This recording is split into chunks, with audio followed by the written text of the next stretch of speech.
오늘 말씀의 제목은 자신과의 대화라고 하는 제목으로 말씀을 전하려고 합니다. 사람이 이 세상을 살아가면서 수많은 사람들과 대화의 형식을 통해서 서로의 마음과 삶과 여러 가지 인생의 감정을 공유하게 됩니다.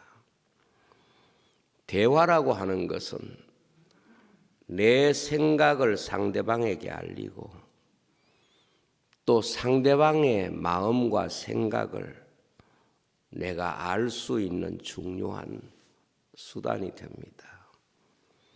대화는 사람이 사회라고 하는 공동체에서 가장 중요한 도구이기 때문에 모든 생활에서 대화라고 하는 수단은 가장 중요한 수단이 될 수밖에 없습니다.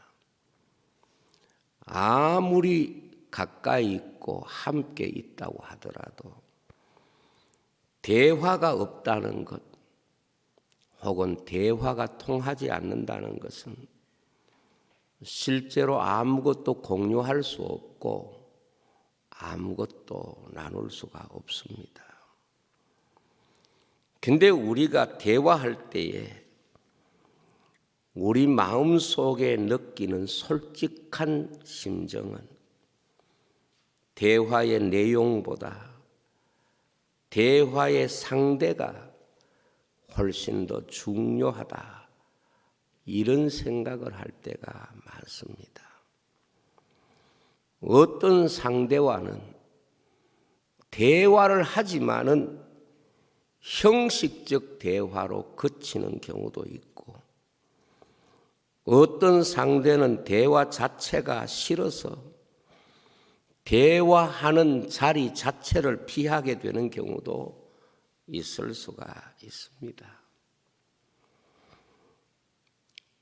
어떤 사람이 술 취한 사람과 대화를 하게 될 때에 말은 엄청나게 많고 떠들지만은 그 대화를 통해서 아무것도 공유하지 못할 수도 있고 또 제가 아는 어떤 분은 서로 만나서 대화를 하다 보니까 너무 그 대화가 행복한 거예요. 대화를 하다 보니까 이 사람과 함께 이웃하면 좋겠다 이런 생각이 든 거예요. 그래서 대화의 마지막에는 이사를 이리 와야 되겠다. 그래서 실제적으로 잘 살고 있던 지역에서 집 팔고 이 사람 곁으로 이사를 와서 이웃하면서 살게 되었다 하는 이야기를 들었습니다. 인간의 행복 가운데 대화만큼 사람을 행복하게 하는 것도 없고 그 반대로 대화만큼 사람을 지치게 하고 힘들게 하는 것도 없습니다. 사람의 마음은 대화가 통하는 사람과 만났을 때 참 관계의 행복감을 느끼게 되고 대화가 통하지 않는 사람을 만났을 때 내가 겪는 어떤 불행보다도 심각한 불편을 느끼게 되는 것입니다. 욥기 19장 19절에 보면 나의 가까운 친구들이 나를 미워하며 내가 사랑하는 사람들이 돌이켜 나의 원수가 되었구나 라는 욥의 아픔을 표현하는 말이 있습니다. 욥이 건강하고 성공하고 모든 사람에게 칭송받을 때는 참 좋은 대화를 많이 나누었던 좋은 친구들인데 욥이 힘들고 어려워지니까 욥과의 대화가 너무 욥의 마음을 아프게 하는 거예요. 그래서 욥은 자신이 겪고 있는 질병과 여러 가지 상황의 아픔보다 친구들이 와서 자신과 대화하면서 찌르는 그 말이 자신의 마음을 훨씬 아프게 한다는 사실을 말씀하고 있는 것입니다.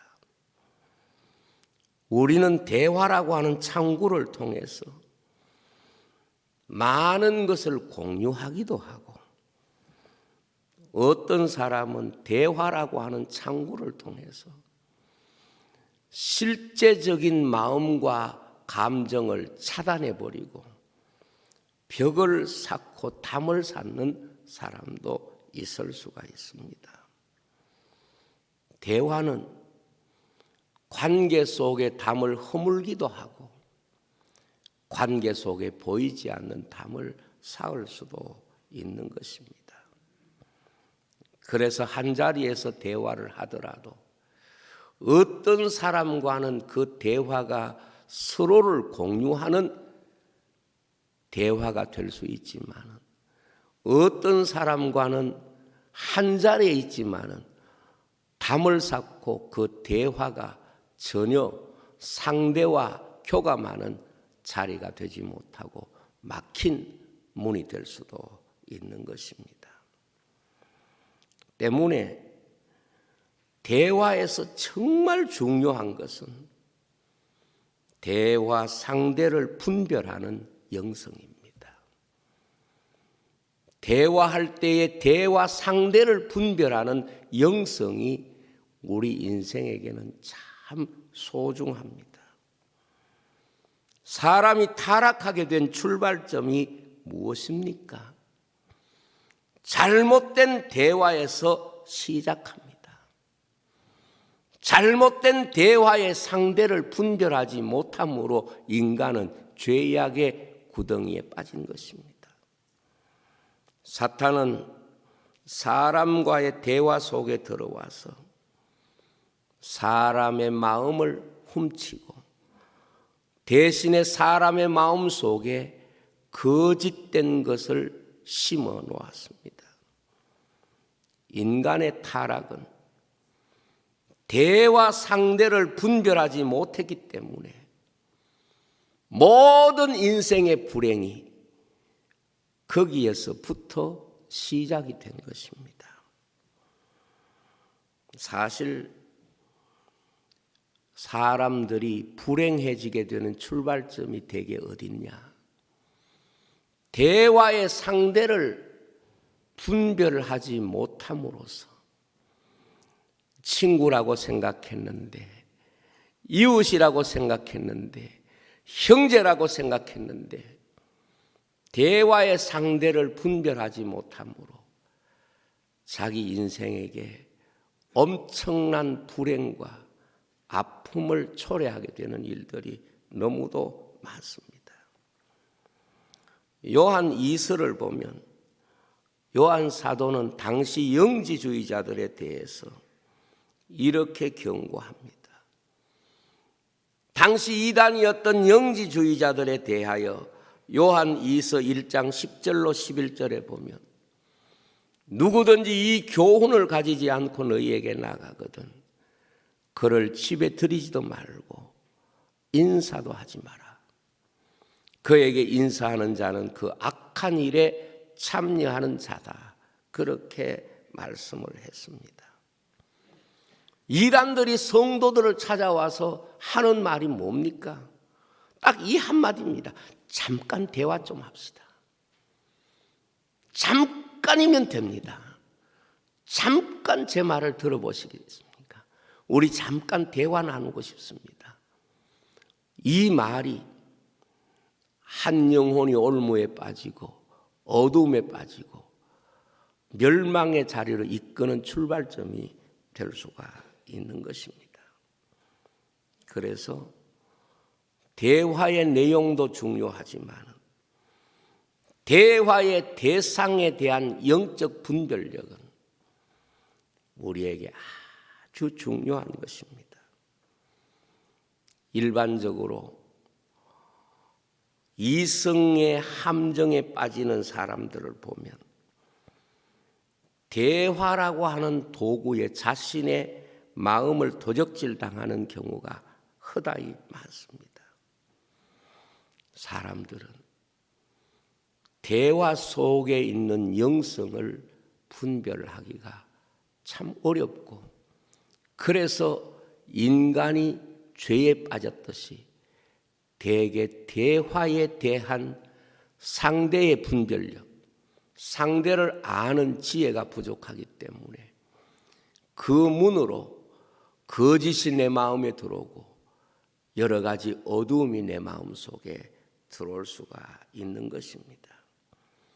많은 사람들이 달콤한 말에 속아가지고 그것이 아름다운 대화 같고 굉장히 행복한 대화 같지만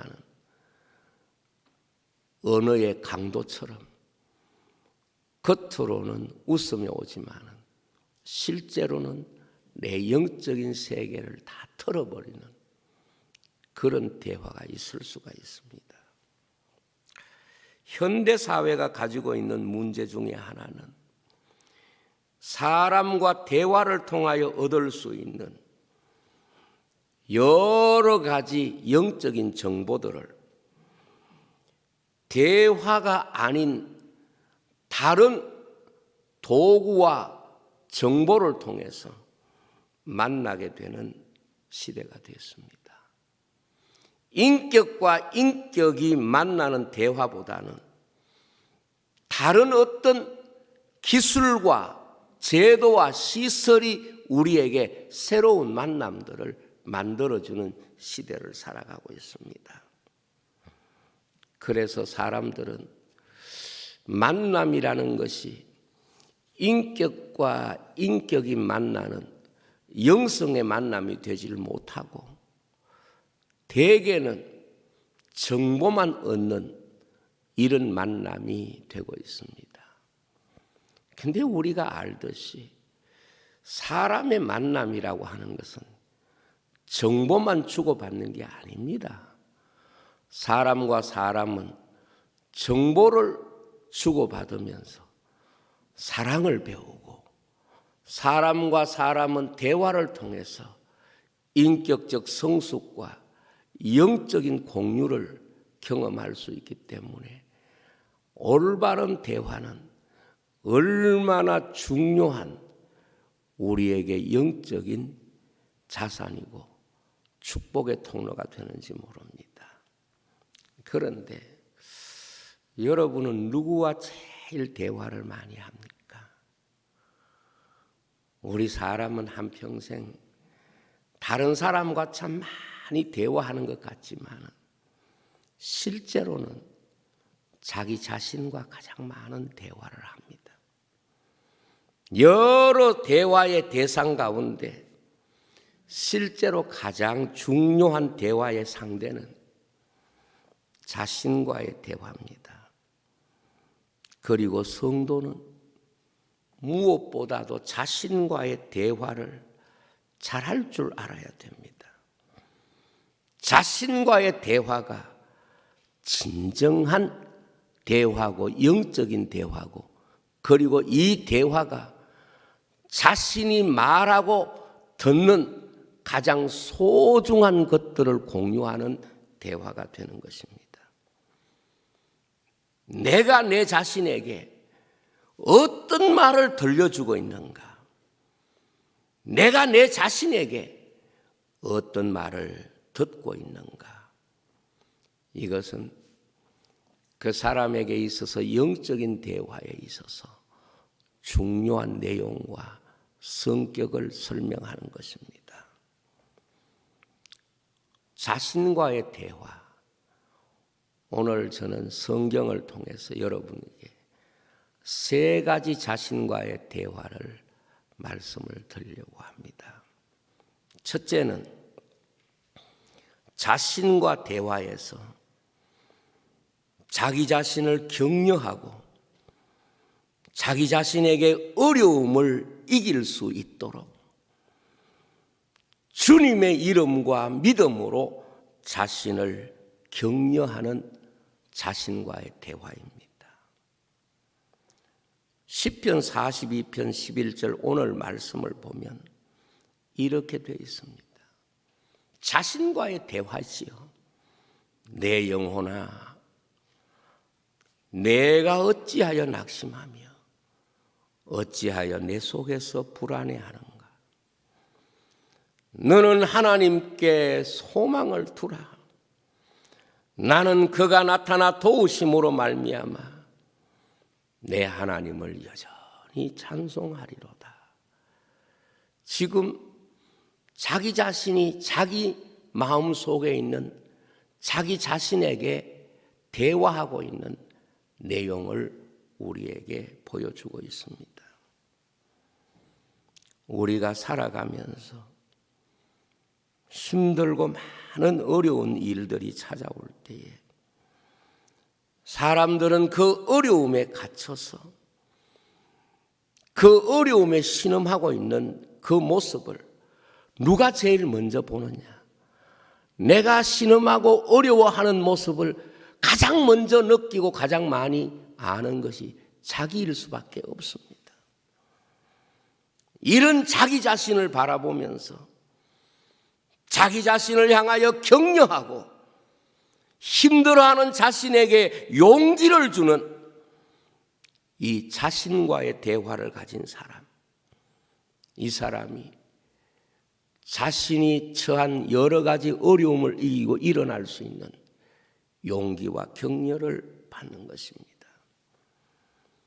어려움 가운데 있는 자신에게 믿음의 손을 내밀어서 자신의 축 처진 어깨를 두드려주고 상심하고 있는 자신에게 소망을 주는 자신과의 대화를 할 수 있는 사람이 되어야 합니다.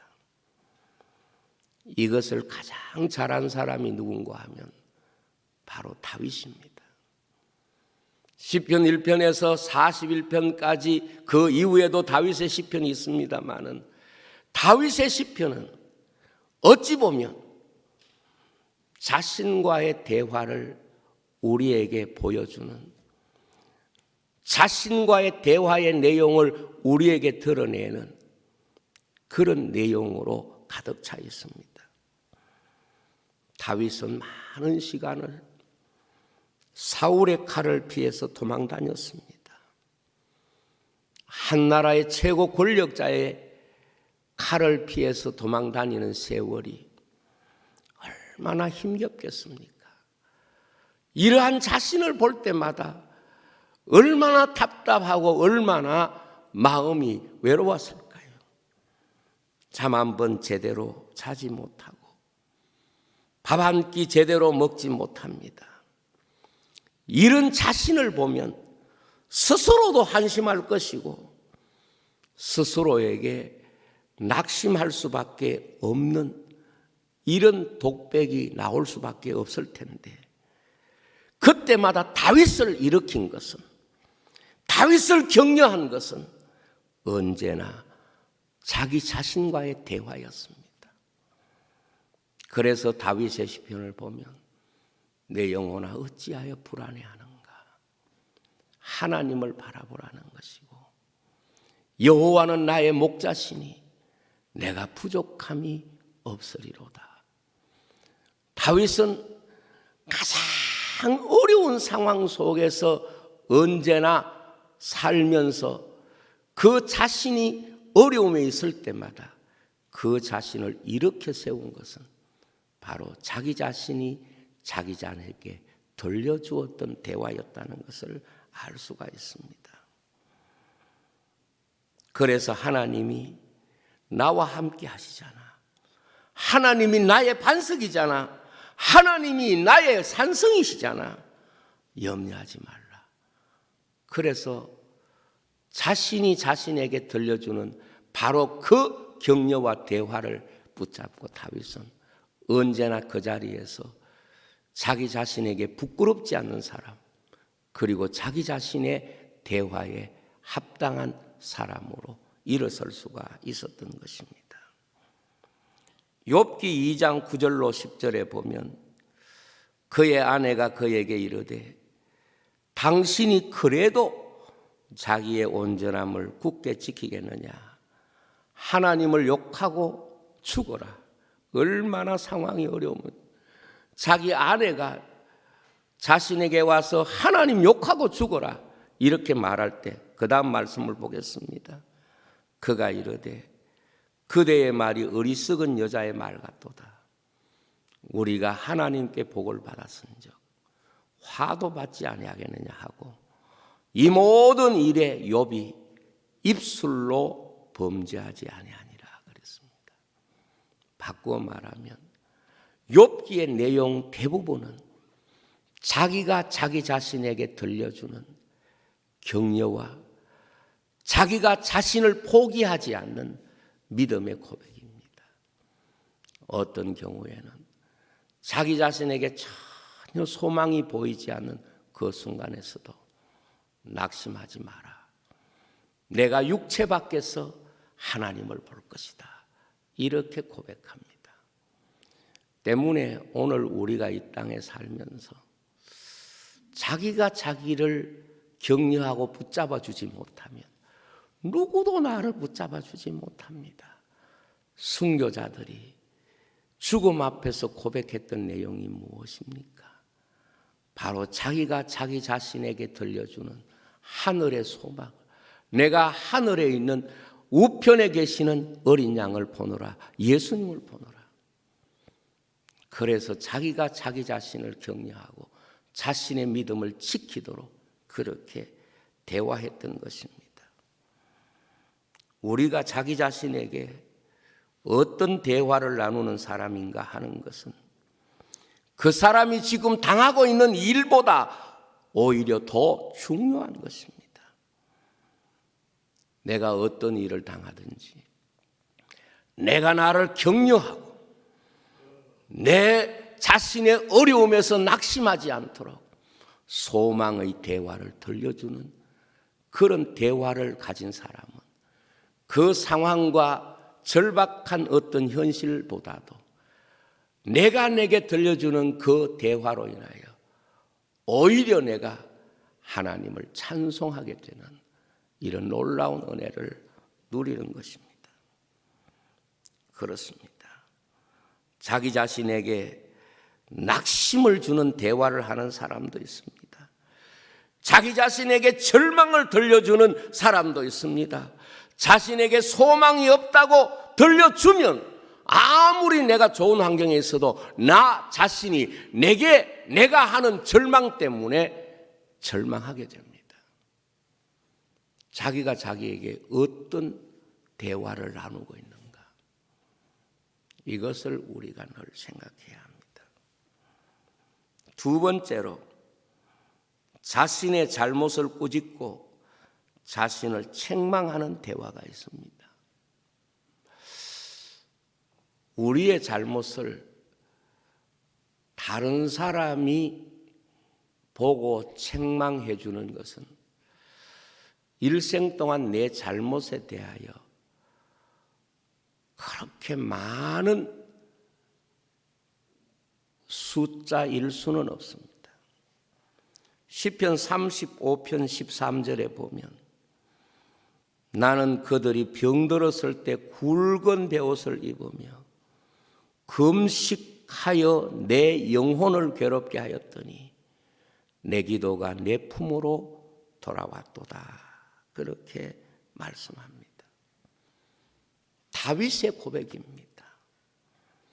자신의 잘못에 대하여 자신이 엄중히 책망하고 자신의 죄에 대해서 자기 자신이 엄중히 지적함으로써 자신을 하나님의 용서받는 자리에 두었다는 것을 우리에게 가르치는 것입니다. 우리가 이 땅에서 내가 내 잘못에 대하여 책망하는 대화가 없다면 우리의 잘못을 고쳐낼 방법이 없습니다. 내가 내 잘못에 대하여 책망할 수 있는 대화가 살아있는 사람이 하나님의 용서와 하나님의 긍휼을 입을 수가 있는 것입니다. 그래서 다윗은 눈물로 자신의 요를 적시고 또 침상을 띄웠다, 그렇게 말씀하고 있습니다. 침상이라고 하는 것이 무엇입니까? 남이 아는 자리가 아니라 내가 내 자신의 죄에 대해서 끊임없이 지적하고 그 죄악으로부터 하나님의 용서를 구하는 회개의 자리로 나를 이끄는 자신과의 대화가 살아있는 사람만이 하나님의 긍휼과 용서를 받을 수 있습니다. 성경을 보면 자신에게 자신이 말하는 대화 가운데 이런 대화가 있습니다. 예수님의 탕자 비유에 이런 이야기가 있습니다. 그는 아버지의 모든 재산을 다 허비하고 하나도 남은 것이 없는 그 순간, 모든 곁에 있는 사람들이 다 떠나고 아무도 그와 대화할 수 있는 상대가 없는 그 순간에 그는 하늘을 쳐다보면서 자신에게 이렇게 말합니다. 내 아버지 집에는 먹을 것이 많은데 내가 이곳에서 줄여 죽게 되었구나. 내가 부끄럽지만은 아버지께로 돌아가리라. 품꾼의 하나일지라도 아버지께 돌아갈지라. 이렇게 자기 자신에게 말합니다. 자신과의 대화가 이루어지는 것이죠. 그리고 그는 천천히, 어떻게 보면은 가고 싶지 않은 마음 절반, 가야 된다는 마음 절반, 그러나 자기가 자신에게 하는 말, 그래도 살려고 하면 네가 아버지에게로 가야지, 내가 돌아가리라. 그는 자신과의 대화에서 자신의 잘못에 대한 뉘우침과 자신을 향한 책망을 말하고 있습니다. 결국 자신과의 그 대화가 아버지를 만나고 그를 아들의 자리에 앉게 한 것입니다. 여러분, 우리가 세상을 살아가면서 참 많이 잘못하지만은 내가 나를 진심으로 책망하는 것이 무엇입니까? 이게 회개입니다. 내가 내 잘못에 대하여 간과하지 않고 내 잘못을 지적하고 아파하고 내 자신에게 엄중히 그 죄의 잘못을 묻고 따지는 것, 이게 바로 회개하는 마음입니다. 이 마음이 있어야 되는 것이죠. 저는 저와 대화하는 것이 어쩔 수 없이 많은 사역을 하는 목사로 살고 있습니다. 제가 제게 하는 대화 중에 가장 많은 대화가 바로 제 잘못에 대한 엄중한 책망과 그리고 내 자신이 잘못 살고 있는 이 현실에 대해서 자신을 향하여 책망하는 그런 대화를 가장 많이 나누고 있다, 그런 생각이 듭니다. 세 번째로는 자신과의 대화 속에 자신의 게으름과 대화하는 사람이 있습니다. 잠언서 24장 30절로 34절에 보면 이런 내용이 있습니다. 내가 게으른 자의 밭과 지혜 없는 자의 포도원을 지나며 본적 가시던 뿔이 그 전부에 퍼졌으며 그 지면이 거친 풀로 덮였고 돌담이 무너져 있기로 내가 보고 생각이 깊었고 내가 보고 훈계를 받았도다. 내가 좀 더 자자, 좀 더 졸자, 손을 모으고 좀 더 누워 있자 하니 내 빈궁이 강도같이 오며 내 곤핍이 군사같이 이르리라 그랬습니다. 무슨 말인고 하면 사람은 자신의 대화 가운데, 자신과의 대화 가운데 가장 많은 대화 가운데 하나가 자기 속에 있는 게으름과 대화하는 것입니다. 자기를 깨우는 대화가 아니라 자기 속의 자신과의 대화에서 게으름에 설득당해 버리는 것입니다. 내 게으름에 내가 설득당해서 내가 내 자신을 깨우는 것이 아니라 내 자신과 대화에서 내가 져버리는 것입니다. 좀 더 자자, 좀 더 눕자, 좀 더 쉬자.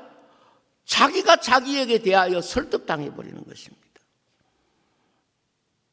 이런 사람은 자신의 대화에서 자신을 키우는 것이 아니라 자기 자신과의 대화에서 져버리는 대화입니다. 이게 게으름이고, 이게 성경이 말씀하는 악하고 게으른 종의 전형적인 모습이라고 말씀을 할 수 있습니다. 여러분, 요즘 코로나19 때문에 우리는 여러 형태의 제한을 많이 받아왔고 또 그것이 핑계가 될 수는 있습니다. 이제 이런 어떤 법적인 모든 제한들이 풀렸습니다. 이럴 때 아마도 많은 사람들이 자신과의 대화를 하면서 교회 생활을 할 때 대개는 이제 하나님 앞에 내가 믿음으로 살아야지 이렇게 있을 수 없다. 자신을 격려하고 일으킬 수도 있지만 어떤 사람은 지금까지 우리가 해왔던 어떤 신앙생활의 패턴이 신앙생활을 새롭게 하려는 것에 대한 방해를 충분히 할 수 있다 하는 것입니다. 여러분, 자신과의 대화에서 가장 많이 듣는 게 뭡니까? 자기 자신과의 대화에서 가장 많이 나눈 대화가 나의 게으름과 대화하는 겁니다. 좀 더 눕자, 좀 더 자자, 좀 더 쉬자. 자신과의 그 대화를 이겨내지 못하면 강도가 들어와서 내 인생을 훔쳐가는 거예요. 도적이 와서 내 인생을 다 훔쳐가는 거예요. 오늘 여러분과의 대화에서 절대로 여러분 속에 숨어있는 게으름과의 대화에서 타협하지 마세요.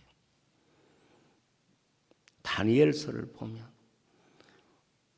왕의 의인이 지킨 공문을 분명히 총리인 다니엘이 제일 먼저 알 거예요.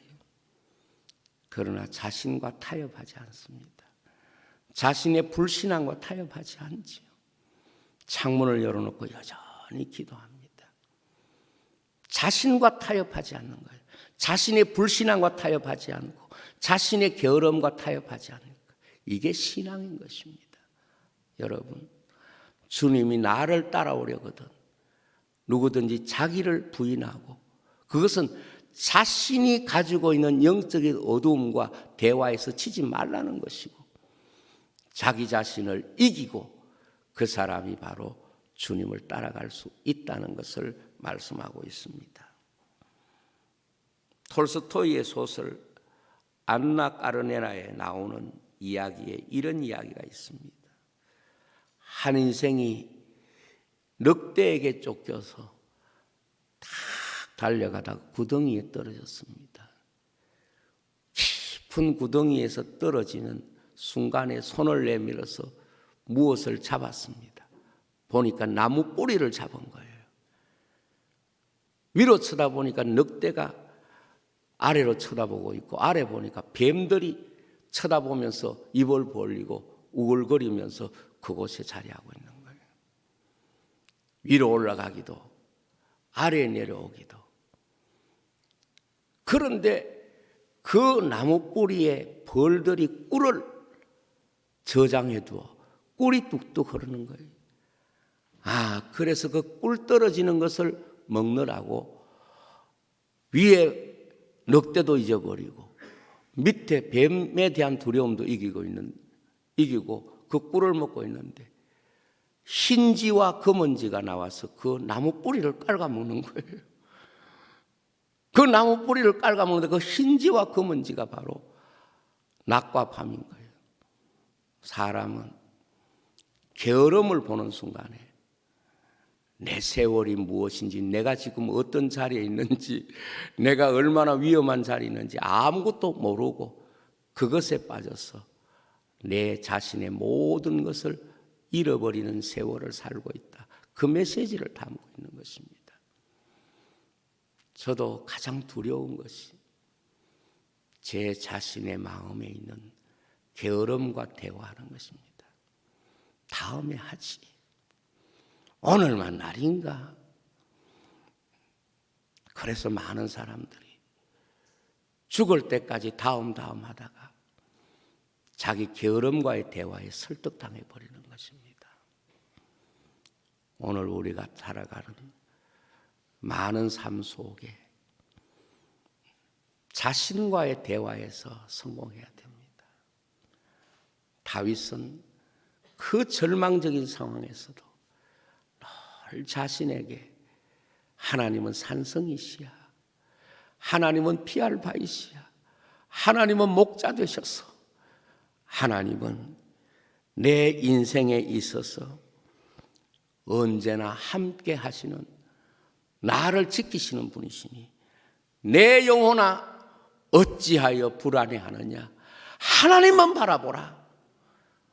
자기 자신에게 격려와 소망을 주는 대화를 할 수도 있고, 다윗처럼 자신의 죄악을 자신이 책망함으로써 자신을 그 죄악에서 구원할 수도 있지만, 게으름과 대화하며 우리의 인생은 스스로 포기하는 것이 되고 잃어버림이 되는 것입니다. 여러분들의 신앙생활이 자신과의 대화에서 승리하고 성공하는 주의 백성이 되시기를 주의 이름으로 축복합니다. 기도하겠습니다. 아버지 하나님, 참 감사합니다.